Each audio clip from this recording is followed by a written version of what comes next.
Bonjour à tous, je suis Noémie, la modéliste de chez Petit Patron et nous allons voir aujourd'hui dans cette vidéo le montage d'un passepoil sur le sac Émile ou Émilien. Alors, le tuto global où je vous explique comment coudre Émilien est dans une autre vidéo. Ici, on va vraiment se concentrer sur la pose du passepoil parce que c'est une option. Alors, dans votre livret d'explication, à chaque étape, on vous met quand vous pouvez poser votre passepoil. Alors, pour coudre votre passepoil sur votre sac, vous avez besoin d'un passepoil. Ici, c'est un passepoil déjà fait qui nous a été offert par l'univers de Méline, comme tout le matériel que nous avons ici. Mais sinon, vous pouvez le réaliser grâce à un tuto qui est dans le e-book. Ensuite, pour le poser, on a besoin d'un pied spécial passepoil. Donc, c'est comme celui-ci. Vous voyez, il y a des rainures pour laisser passer le passepoil. Mais si vous n'avez pas ce pied, vous pouvez le coudre quand même avec le pied une branche qui normalement est fourni sur toutes les machines à coudre. Il vous permettra de coudre au plus près de votre passepoil. Donc une fois qu'on a notre passepoil et nos pièces pour Émile ou Émilien, on va pouvoir passer au montage. Avant de commencer à mettre du passepoil, si vous avez choisi l'option poche JP devant, vous pouvez la coudre suivant les instructions et le tuto de montage. Donc c'est l'autre vidéo de votre espace client. Donc là on vient tomber sur un encadré bleu qui vous explique que là, si vous souhaitez faire la version passepoil qui nous intéresse là aujourd'hui dans cette vidéo, c'est ici. Donc hop, là moi j'ai fait déjà ma poche zippée devant. Hop. Et comme je fais la version de Émile, j'ai une pression de poser parce que je fais la version à rabat. Donc là je vais prendre mon passepoil. Alors si c'est un passepoil du commerce, vous allez voir qu'il y a un endroit et un envers du passepoil. Là il y a une simple piqûre et derrière il y a une piqûre un peu plus épaisse, c'est comme une chaînette. Donc ça c'est l'envers, la simple piqûre c'est l'endroit. Alors pour positionner l'endroit ou l'envers du passepoil, c'est pas aussi simple de dire endroit contre endroit. Parce que ça dépend de comment vos coutures sont couchées. Donc là en fait, comme elles vont être couchées vers l'extérieur, c'est expliqué dans le livret d'instructions, on veut que du coup notre passepoil va être comme ça, va être maintenu comme ça, couché. Donc l'endroit doit être vers nous et pas endroit contre endroit. Si ça avait été les coutures couchées vers le milieu, bah on aurait dû mettre endroit contre endroit parce qu'ici on a l'envers du passepoil. Donc du coup pour poser votre passepoil pour qu'il soit le plus joli possible, il faut réfléchir à comment les coutures sont couchées. Donc ici comme ça va être couché vers l'extérieur, on pose notre passepoil à plat et du coup l'endroit vers nous. Et également, comme c'est un passepoil du commerce, on n'a pas 1 cm de valeur de couture entre le bord du passepoil et notre piqûre. Or, c'est très important de coudre la piqûre là qui maintient le cordon de notre passepoil à 1 cm du bord parce que si vous le cousez par exemple ici à 7 mm, votre devant va être trop grand et ne pourra plus s'assembler avec le fond de sac. Donc c'est très important. Donc comment faire pour que notre piqûre du passepoil arrive bien à 1 cm? On va s'aider d'une réglette ou d'une règle et on va positionner la piqûre du passepoil à 1 cm du bord de notre milieu devant. On va épingler tout ça et ensuite on va piquer, exactement faire une piqûre pour maintenir notre passepoil sur cette piqûre qui maintient la cordelette. Pas plus loin parce que sinon on va avoir cette piqûre qui va être apparente. Vous pouvez bâtir votre passepoil après l'avoir épinglé et avant de le coudre pour que vous ne soyez pas gêné sous la machine avec vos épingles. Et ça c'est en fonction de votre envie et de votre facilité. Donc là moi je vais épingler mon passepoil tout du long à 1 cm du bord. Puis le coudre exactement là. Et pour faire cette piqûre, on utilise le pied passepoil ou le pied une branche.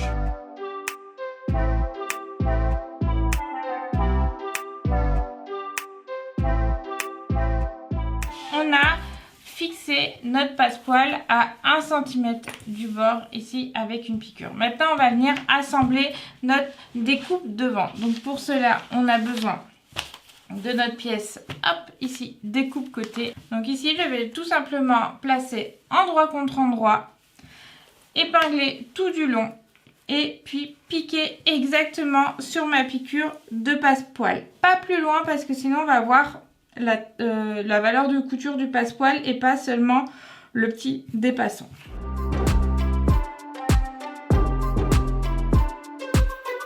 Et voilà, on a cousu notre découpe devant, hop, comme ceci. Et maintenant on va venir repasser la couture vers le côté.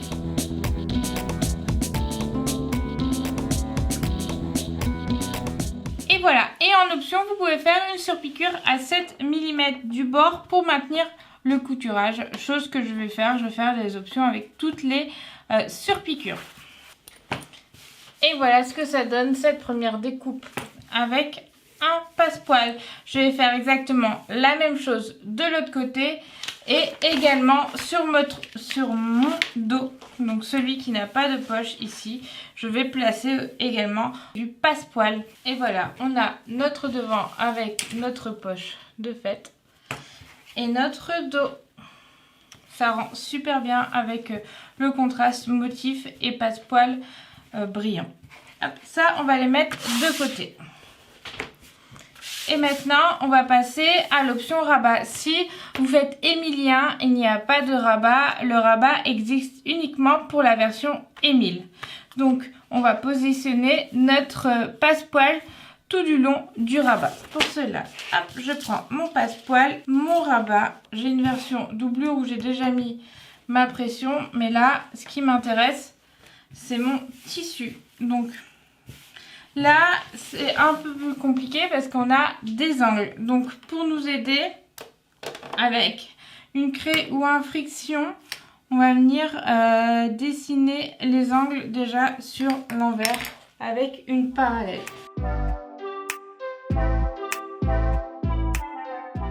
Donc, on revient sur l'endroit. On va venir réfléchir dans quel sens on a notre passepoil. Comme nos valeurs de couture vont venir faire comme ceci, ça veut dire que notre passepoil, on doit le mettre endroit contre endroit. Donc on va venir mettre l'envers contre nous. Donc c'est bien endroit contre endroit.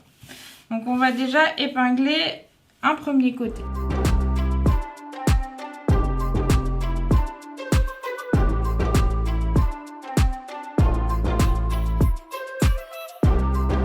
On va venir piquer au niveau notre passepoil, on va essayer de trouver l'intersection avec notre angle. Donc notre angle est ici. Donc là, j'ai bien mon angle et j'ai mon passepoil ici. Je viens piquer pile poil. Hop, on va venir coudre jusque là, pile poil jusque notre intersection derrière. Voilà, j'ai cousu un côté, vous voyez, il s'arrête pile poil sur mon intersection.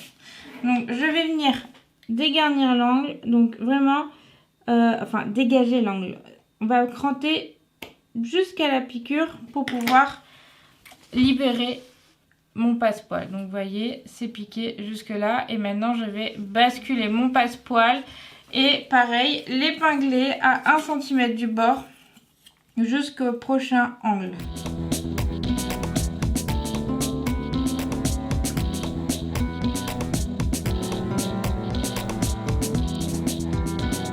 Là j'ai piqué exactement à mon angle ici, donc je vais venir coudre de mon angle jusqu'à mon angle pile poil. Et pareil que pour le premier angle, je vais venir cranter jusqu'à ma piqûre mon passepoil pour venir dégager, hop, la valeur de couture et ensuite je vais épingler le reste de mon passepoil.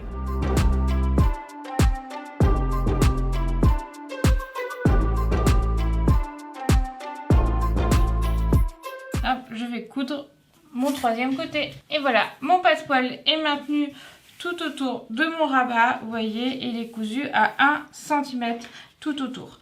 Maintenant, je vais venir placer ma doublure endroit contre endroit, tout bord à bord. Je vais l'épingler puis piquer exactement sur la couture de maintien de passepoil en faisant les angles. Là, on n'a pas besoin de faire des points d'arrêt et de sortir parce qu'on a déjà cranté notre passepoil. Donc vraiment, on coud, on plante notre aiguille, on bascule, on coud, on plante notre aiguille, on bascule et hop, et avec les points d'arrêt début et fin.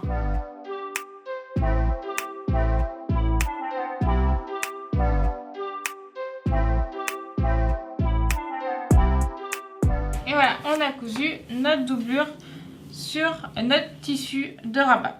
Donc maintenant, on va venir retourner notre rabat. Donc on va venir bien plier les angles. Je plie le long des coutures et je viens ressortir à l'aide de mon pouce. Je fais pareil de l'autre côté et je vais venir bien repasser bord à bord en ressortant bien le passepoil pour qu'il soit bien à l'extérieur de la couture. Là, on a un léger arrondi. Si vous voyez que ça a du mal à se positionner, n'hésitez pas à cranter l'intérieur de la couture tous les 2-3 cm de 8 mm maximum la valeur du cran pour ne pas aller jusqu'à la couture. Vous voyez, on voit déjà un aperçu du rabat avec le passepoil.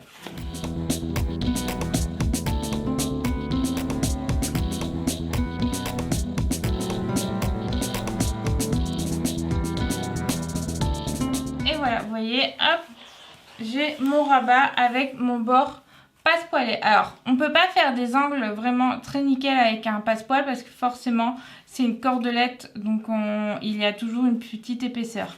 Mais ça ne choque pas du tout, c'est juste qu'il faut le savoir. Si vous souhaitez mettre un passepoil sur l'extérieur de votre rabat ou une autre pièce qui a des angles, vous n'aurez jamais cet angle qui sera formé. Il y aura toujours un léger effet d'arrondi. Donc là, on a fini la préparation de notre rabat. Alors ensuite, on va ici dans cette vidéo voir comment on assemble le rabat au dos de notre sac parce que comme je vous fais Emilien en tuto global, il n'y a pas de rabat. Donc comme ça, vous avez comment coudre le rabat sur le sac Émile dans cette vidéo. Donc là, juste, j'ai oublié, moi je fais comme je fais toutes les surpiqûres, je vais faire ma surpiqûre à 7 mm du bord tout du long. Et ensuite, on va venir bien placer bord à bord ma doublure et mon tissu hop, vers le haut et maintenir le tout avec une piqûre à 7 mm du bord également pour faciliter la couture par la suite sur notre dos du sac. Alors, on va venir placer notre rabat sur notre dos du sac. Donc, c'est celui où il n'y a pas la poche. Donc, hop, ici, j'ai mon rabat, mon dos du sac. Je vais venir le placer à 3 cm du haut et je vais venir m'aider de mon milieu. Donc, pour ça, je vais peut-être m'aider avec une craie. Hop. Donc, ici, j'ai mon milieu.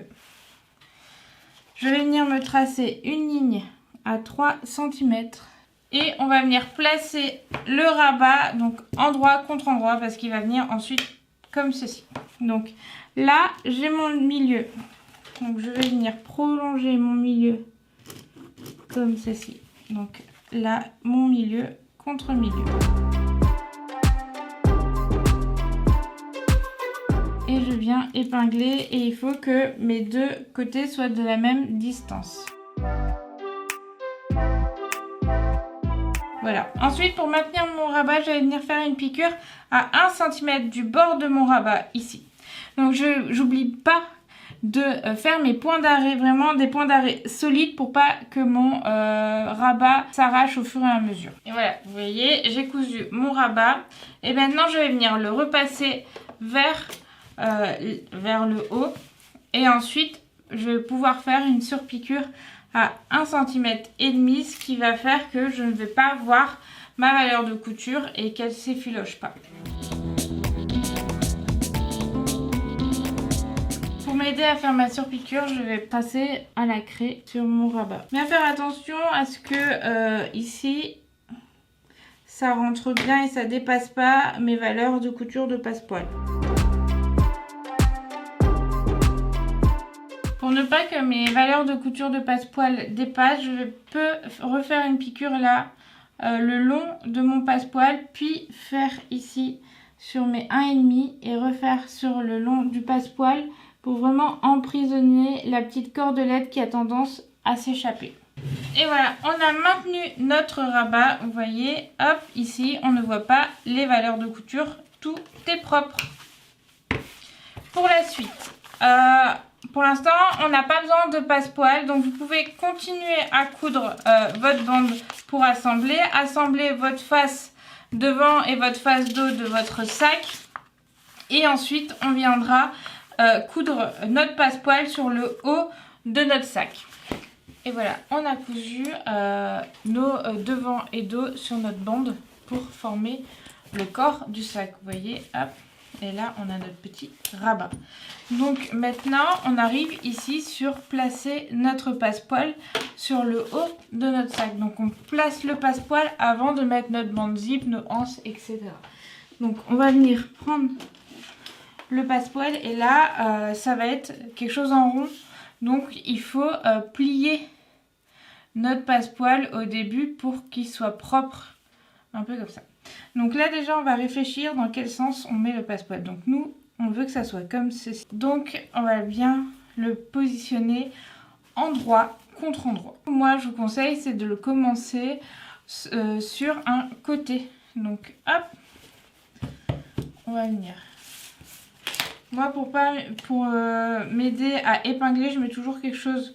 Par exemple une règle en dessous pour pouvoir épingler sans épingler la couche de tissu en dessous.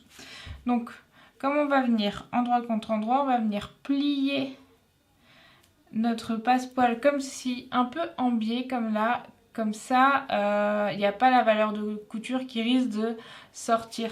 Donc on va venir un peu en décaler la couture pour éviter les épaisseurs. Et toujours à 1 cm du bord. Et je vais venir l'épingler tout autour.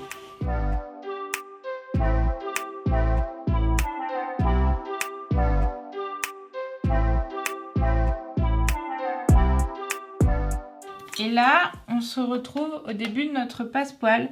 Donc on va venir le superposer pour qu'ici vraiment nos deux passepoils soient bord à bord.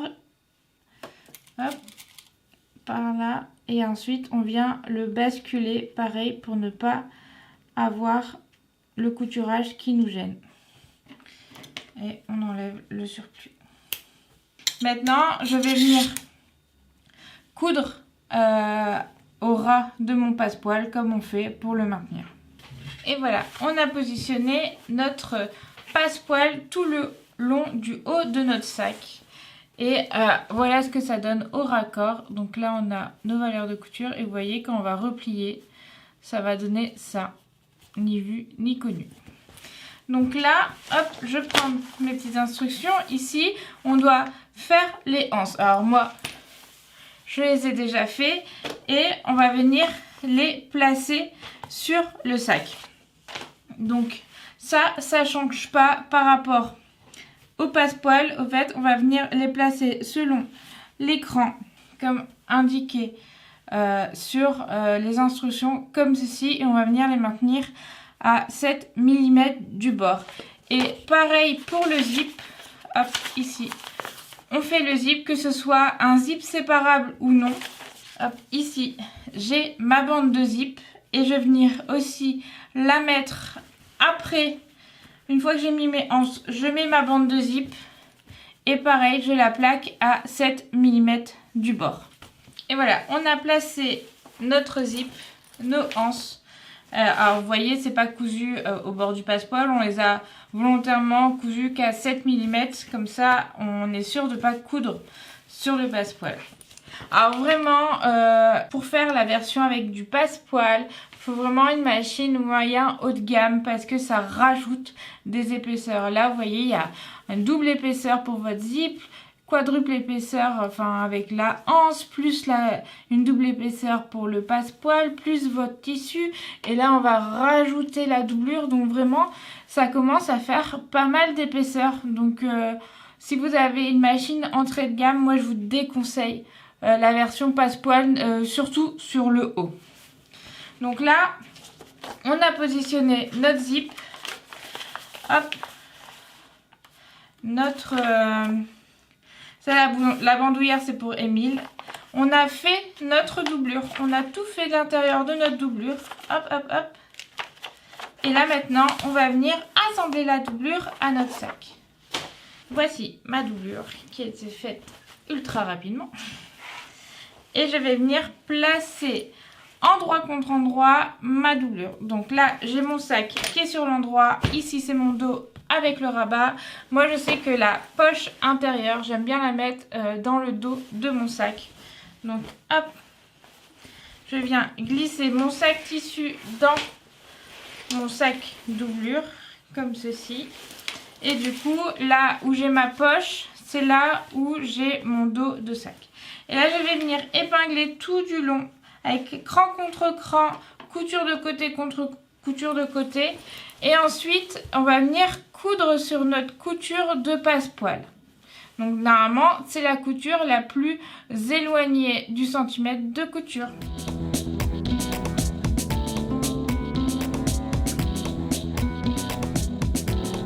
Voilà, et maintenant on va coudre. Voilà, on a cousu la doublure de notre sac avec notre sac. Et maintenant on va retourner par l'ouverture. Et vous voyez, hop, il y a notre petit passepoil qui est ici. Donc maintenant on va venir repasser bord à bord. Alors, pour la bande de zip, il y a deux techniques. Soit on la laisse vers le haut, soit on la rentre à l'intérieur. Alors, rentrer à l'intérieur, c'est beaucoup d'épaisseur. Donc vraiment, si votre machine n'est pas haut de gamme, ça ne passera pas. Je vais vous montrer ce que ça donne, les deux zips différents. Ici, on a le zip rentré. Vous voyez, on a fait notre surpiqûre en haut, comme ça, avec le zip à l'intérieur. Et nous avons le zip qui est à l'intérieur. Et quand on voit le sac, ça donne ça. Et on a le zip vers le haut. Donc ça, c'est plutôt pour les machines. C'est là où il y a le moins d'épaisseur. Donc vraiment, votre zip, hop, il est vers le haut, comme ça. Et quand vous le couchez, ça donne ça. Ici, vous avez votre zip. Donc ça, c'est vraiment en fonction de votre goût et aussi en fonction de la capacité de votre machine. Donc là, moi, j'aimerais bien quand même avoir le zip à l'intérieur. Mais je sais pas si ça va être possible parce que ça va être très épais. Je vais quand même le tenter à l'intérieur, comme ça on voit bien, ça met bien en avant. Ça va donner ça. Ça met bien en avant le passepoil. Mais je sais pas si la machine va apprécier. Je vais essayer, sinon je mettrai le zip vers le haut.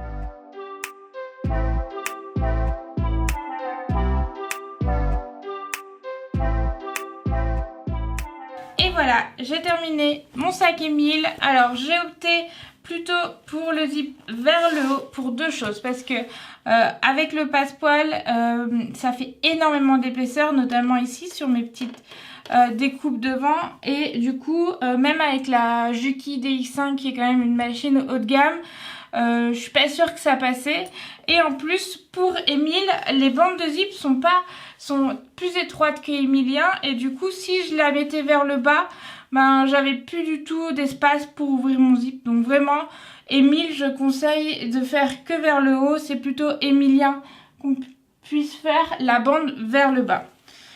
Donc voilà, c'est pas très compliqué de mettre du passepoil, faut juste penser à le faire en deux étapes. On plaque d'abord le passepoil, puis après on assemble avec notre couture avec les deux pièces. Vraiment, on ne le fait pas en une fois parce que c'est un coup sûr que votre passepoil bougera et ça sera pas net. Mais du coup, je suis hyper contente du résultat. Le contraste passepoil brillant et quand on va imprimer, ça marche super bien. Et voilà, c'est la fin de ce tuto pour vous apprendre à poser du passepoil sur votre sac Emile et Emilien. Et on se donne rendez-vous sur l'autre vidéo, la deuxième sur votre espace client, qui vous apprendra à coudre votre sac Emile et Emilien de A à Z. Bonne journée!